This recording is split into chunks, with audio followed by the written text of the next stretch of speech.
ભગવાન શંકર જમાઈ બન્યા છે દક્ષના. સસરાને જમાઈને ભળ્યું નહીં. શંકર જેવો જમાઈ મળ્યો ભળ્યું નહીં. શું કામ?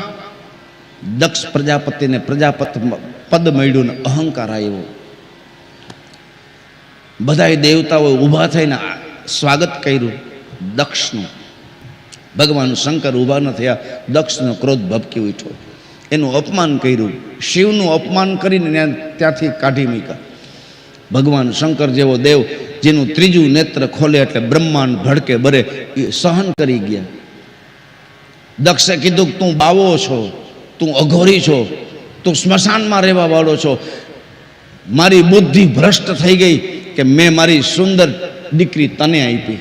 તું લાયક નથી, સ્મશાનમાં રહેવા વાળો છો, અપવિત્ર છો, અમંગળ છો. આવા અનેક શબ્દો કહ્યા, અપમાનિત કર્યા શિવને.